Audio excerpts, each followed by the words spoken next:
ഇസ്രായേലിൻ്റെ ഏത് മേഖലകളിലേക്കും കടന്നു ചെല്ലാൻ ശേഷിയുള്ള നിരവധി പേരെ കൊലപ്പെടുത്തിയ ആ മിസൈലുകൾ ഒരു ആദ്യഘട്ടം മാത്രമാണ് എന്നാണ് യുദ്ധവിദഗ്ധർ പറയുന്നത്. അതിനേക്കാൾ ശക്തിയുള്ള കുറേയേറെ മിസൈലുകൾ വീണ്ടും ഇറാൻ കരുതി വച്ചിട്ടുണ്ട്.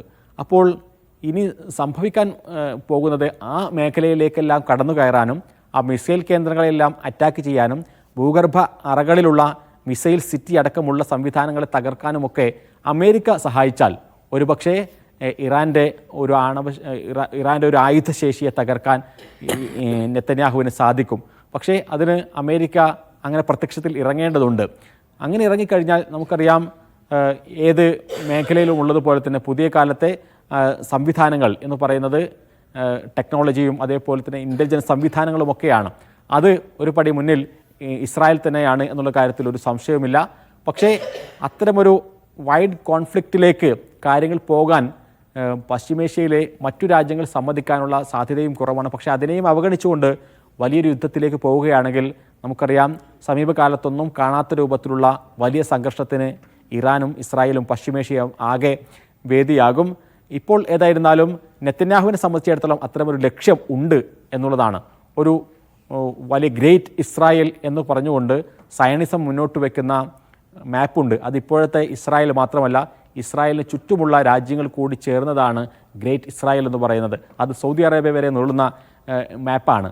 അവിടേക്ക് വരെ കാര്യങ്ങൾ എത്തിക്കാനുള്ള മതകീയമായ മുദ്രാവാക്യങ്ങളും പേരുകളും എടുത്തണിഞ്ഞുകൊണ്ടാണ് നെതന്യാഹു ഈ യുദ്ധം നയിക്കുന്നത്. അപ്പോൾ അത് അവിടെ മാത്രം ഒതുങ്ങി നിൽക്കുന്നതല്ല, വെസ്റ്റ് ബാങ്കും ഗസയും അതേപോലെ തന്നെ ഈജിപ്തും എല്ലാം ചേർന്നുകൊണ്ട് സൗദി അറേബ്യ വരെ നീളുന്ന ഗ്രേറ്റ് ഇസ്രായേൽ എന്ന് പറയുന്ന പദ്ധതിക്ക് തുടക്കം കുറിക്കുകയാണോ നെതന്യാഹു എന്ന് പറയുന്ന സംശയം ശക്തമാണ്. കാരണം ഈ യുദ്ധം ആരംഭിച്ചതിന് ശേഷം എല്ലാ മേഖലയിലേക്കും ഇസ്രായേൽ അവരുടെ ആയുധങ്ങൾ അയക്കുന്നു. ഒരു ഭാഗത്ത് ഗസ, മറുഭാഗത്ത് വെസ്റ്റ് ബാങ്ക്, പിന്നീട് ലബനാനിലേക്ക്, അതോടൊപ്പം തന്നെ യമനിലേക്ക്, സിറിയയുടെ വിവിധ ഭാഗങ്ങളിലേക്ക്. അതിന് പിന്നാലെയാണ് ഇപ്പോൾ ഇറാനിലേക്കും ഒരു യുദ്ധമുഖം തുറന്നിരിക്കുന്നത്. അപ്പോൾ പാടും ആക്രമണം നടത്തി ഈ ഒരു മേഖലയിൽ ഇസ്രായേലിൻ്റെ സമ്പൂർണ്ണമായ ഒരു ആധിപത്യം സ്ഥാപിക്കാൻ കഴിയുമോ എന്ന് ശ്രമിക്കുകയാണ് ഇസ്രായേൽ ചെയ്യുന്നത്.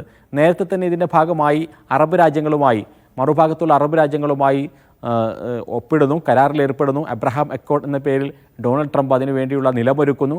അപ്പോൾ ഏതെങ്കിലും രാജ്യങ്ങളെ ഒന്നിച്ചു ചേർക്കാൻ പറ്റുമെങ്കിൽ, സഹകരണത്തിൽ പോകാൻ പറ്റുമെങ്കിൽ അവരുമായി കൈകോർക്കുകയും ഇസ്രായേലിൻ്റെ സമ്പൂർണ്ണമായിട്ടുള്ള ആധിപത്യത്തിനും അവരുടെ താല്പര്യങ്ങൾക്കും അനുസൃതമായി ആ രാജ്യങ്ങളെ മാറ്റുകയും മറുഭാഗത്ത് സമ്മതിക്കാത്ത രാജ്യങ്ങളെ ഇല്ലായ്മ ചെയ്യുക എന്ന വലിയ പ്ലാനിൻ്റെ ഭാഗമായി തന്നെയാണ് ഈ ആക്രമണം നടത്തുന്നത്. അല്ലാതെ ഒരു സ്വാഭാവികമായ 1-2 ദിവസത്തെ ആക്രമണത്തിൻ്റെ ഭാഗമല്ല എന്ന് തന്നെയാണ് പലരും വിലയിരുത്തുന്നത്.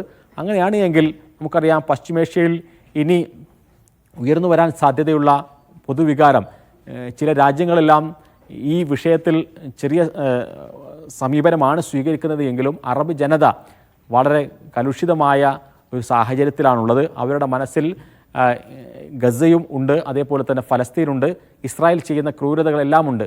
ഇതെല്ലാം ഏത് രൂപത്തിൽ പൊട്ടിത്തെറിക്കും എന്നുള്ള കാര്യത്തിൽ നമുക്ക് ഇനിയും പ്രവചിക്കാൻ സാധിക്കാത്തതാണ്. ഈ ഒരു പദ്ധതി തന്നെയാണ് നെതന്യാഹുവിന്റെ മനസ്സിലുള്ളത്. സുഹൈൽ, എന്തായാലും ഇപ്പോൾ ഈ ഇറാൻ നടത്തിയിട്ടുള്ള പ്രത്യാക്രമണം അതിശക്തമായ തിരിച്ചടി തന്നെയാണ് ഇസ്രായേലിന് നൽകിയിട്ടുള്ളത്. അവിടുത്തെ ജനങ്ങളുടെ ഒരു അവസ്ഥ എന്താണ്? പലരും വിദേശികളും സ്വദേശികളും അടക്കം അവിടെ നിന്ന് പലായനം ചെയ്യുന്നു എന്ന റിപ്പോർട്ടുകളൊക്കെ ഉണ്ടല്ലോ. തീർച്ചയായും കഴിഞ്ഞ ദിവസം തെഹ്റാൻ എന്ന് പറയുന്നത് 10 ലക്ഷം ജനങ്ങൾ ജീവിക്കുന്ന ഒരു സ്ഥലമാണ്. അവിടെ 40ഓളം പേർ കൊല്ലപ്പെട്ടു എന്നുള്ളതാണ് നമുക്ക് മനസ്സിലാക്കാൻ സാധിക്കുന്നത്. ഇന്ത്യക്കാരായ വിദ്യാർത്ഥികൾ വരെ അവിടെ കൊല്ലപ്പെട്ടു.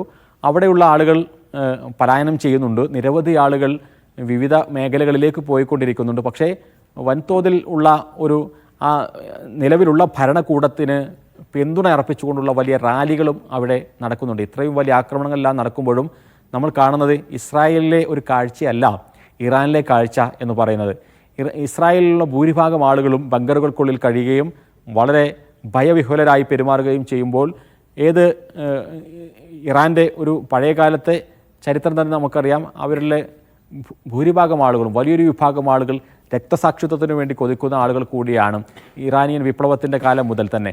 അപ്പോൾ ആ അർത്ഥത്തിൽ നോക്കുകയാണെങ്കിൽ ജനങ്ങൾ പുറത്തേക്ക് ഇറങ്ങുന്നു, മുദ്രാവാക്യം മുഴക്കുന്നു, കാംനായിക്ക് വേണ്ടി തെരുവിൽ വലിയ റാലികൾ നടക്കുന്നു. അതേപോലെ തന്നെ അവിടെ ഇപ്പോൾ മരിച്ച ആളുകളുടെ ശവസംസ്കാര ചടങ്ങുകൾ അത് വലിയ ചടങ്ങുകളായിട്ടാണ് ഈ തെഹ്റാനിൽ ഉടനീളം നടത്തിക്കൊണ്ടിരിക്കുന്നത്. ആയിരക്കണക്കിന് ആളുകൾ പങ്കെടുക്കുന്നു. അപ്പോൾ ആ അർത്ഥത്തിൽ അങ്ങനെയുള്ള ഒരു അന്തരീക്ഷമാണ് ഇറാനിലുള്ളതെങ്കിൽ ഇസ്രായേലിൽ നമ്മൾ വേറെ ഒരു കാഴ്ചയാണ് കണ്ടുകൊണ്ടിരിക്കുന്നത്. അവിടെ ജനങ്ങളെല്ലാം ബങ്കറുകളിൽ കഴിയുന്നു. ആളുകൾ അങ്ങനെ തന്നെ ഇരിക്കണം എന്ന് നിർദ്ദേശങ്ങൾ നൽകുകയാണ്.